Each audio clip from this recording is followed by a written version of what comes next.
Contoh kecil, kekayaan sumber daya ikan di laut acap kali dicuri oleh nelayan negara lain. Sementara banyak rakyat Indonesia masih kekurangan gizi dari unsur kebutuhan ikan. Karena itu, Ganjar Mahfud dipastikan pembangunan di sektor maritim menjadi salah satu prioritas utama masa pemerintahan mereka 2024-2029. Paslon Ganjar Mahfud telah menyusun dan menawarkan visi Indonesia untuk kesejahteraan seluruh rakyat Indonesia di semua bidang kehidupan 5 tahun ke depan. Mengintip visi Ganjar Mahfud. Untuk siapa? Untuk memenangkan sebuah kontestasi politik. Selain kredibilitas, kapabilitas, dan integritas sosok pasangan calon presiden dan wakil presiden yang berkompetisi juga menawarkan visi, misi, dan program agar rakyat yang mempunyai hak suara memilih kandidat paslon tersebut. Pada episode kali ini kita coba mengintip dan memberi pandangan terhadap visi Ganjar Mahfud sebagai masukan kepada rakyat Indonesia pemilik hak suara untuk menentukan pilihan terhadap paslon Ganjar Mahfud pada Pilpres yang akan datang. Sebagai sosok pasangan calon presiden dan wakil presiden, jejak langkah Ganjar Mahfud sudah tidak perlu diragukan lagi. Pasangan Ganjar Mahfud dari berbagai faktor saya pastikan lebih unggul daripada yang lain. Sehingga pasangan ini sebagai paket lengkap. Oleh karena itu, menurut hemat saya, seluruh rakyat Indonesia, utamanya pemilik hak suara, sangat perlu mengetahui dan memahami makna mendalam dan holistik visi pasangan Ganjar Mahfud. Ganjar Mahfud menyadari pentingnya kesinambungan pemerintahan negara Republik Indonesia dari pemerintahan Soekarno hingga pemerintahan selanjutnya. Merujuk kepada semua kinerja pemerintahan sebelumnya dan guna melanjutkan kesinambungan pembangunan dan mempercepat terwujudan kesejahteraan rakyat di semua bidang, Ganjar Mahfud merumuskan visi yang visioner 5 tahun ke depan. Visinya adalah menuju Indonesia unggul, gerak cepat, mewujudkan negara maritim yang adil dan lestari. Visi tersebut mengandung cita-cita luhur, luar biasa dan genuine untuk mewujudkan kesejahteraan seluruh rakyat Indonesia di semua bidang kehidupan sosial yang berkeadilan bagi semua rakyat Indonesia dari Sabang sampai Merauke, dari Miangas sampai Pulau Rote. Visi tersebut di atas mengandung 5 konsep yang disertai makna paripurna yang sangat luar biasa.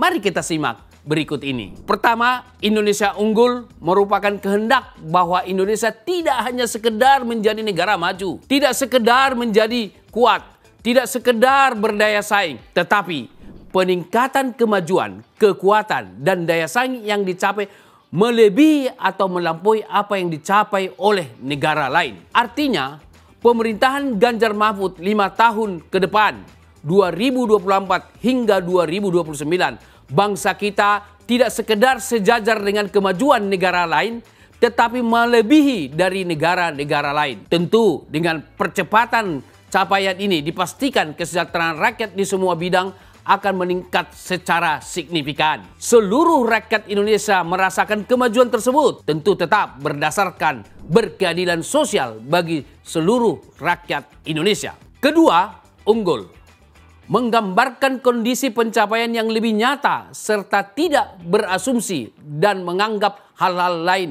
diam atau tetap. Maknanya, capaian kesejahteraan rakyat di semua bidang direalisasikan di tengah dinamika berbagai kehidupan sosial dalam negeri dan interaksi politik dan ekonomi global. Sebab tidak ada pembangunan berada di ruang hampa. Untuk itu, diperlukan kepemimpinan yang holistik seperti dimiliki oleh paslon Ganjar Mahfud. Ketiga, gerak cepat. Merupakan suatu penegasan bahwa berbagai proses untuk menjadi unggul dilakukan dalam waktu yang lebih singkat. Momentum percepatan mendasarkan diri pada bonus demografi yang segera berakhir. Gerak cepat dilakukan secara bersama-sama, bergotong royong dengan mengandalkan kekuatan kolektif rakyat melalui perencanaan matang serta target dan tahapan yang jelas dan terukur yang dituangkan dalam konsepsi pola pembangunan semesta dan berencana. Arti mendalam bahwa kesejahteraan rakyat yang unggul di semua bidang kehidupan sosial diwujudkan secara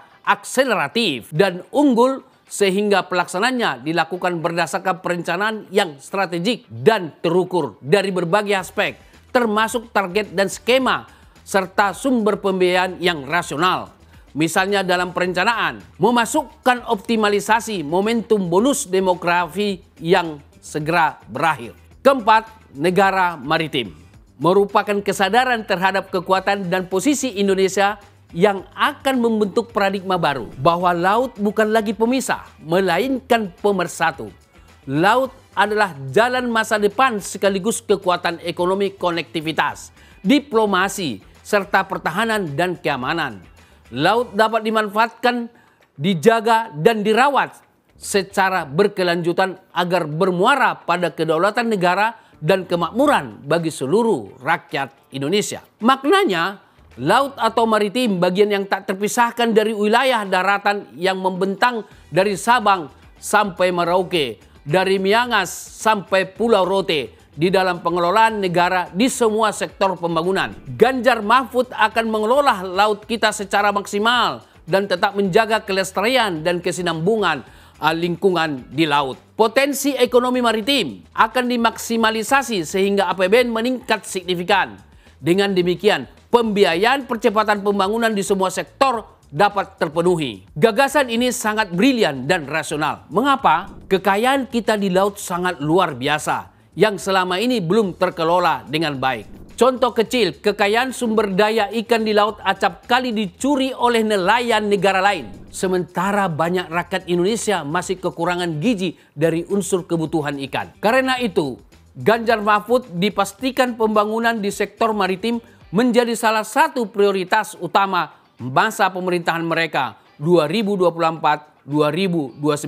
5. Adil dan lestari adalah muara dari langkah yang ditempuh seluruh elemen bangsa dalam membangun negeri. Rakyat hidupnya sejahtera, merasakan keadilan sosial terlaksana, dan hidup dalam alam Indonesia yang lestari.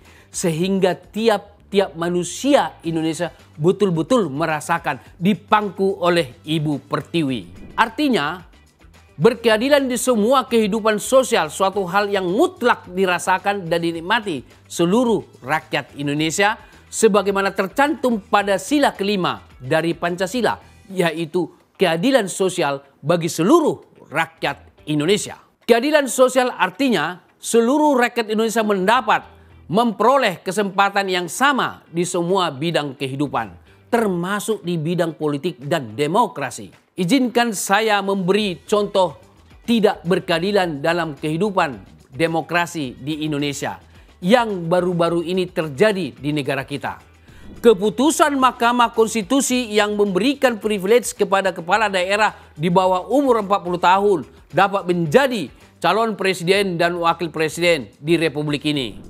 Keputusan Mahkamah Konstitusi tersebut menurut hemat saya tidak saja menabrak sila kelima Pancasila, yaitu keadilan sosial bagi seluruh rakyat Indonesia, tetapi juga menodai sila kelima tersebut. Sajian visi Ganjar Mahfud tersebut dan uraian atas pemahaman kami terhadap visi tersebut dapat dikemukakan suatu kesimpulan bahwa paslon Ganjar Mahfud telah menyusun dan menawarkan visi Indonesia untuk kesejahteraan seluruh rakyat Indonesia di semua bidang kehidupan 5 tahun ke depan. Salam, saya Emrus Yombing, komunikolog Indonesia. Sampai jumpa di Horas berikutnya.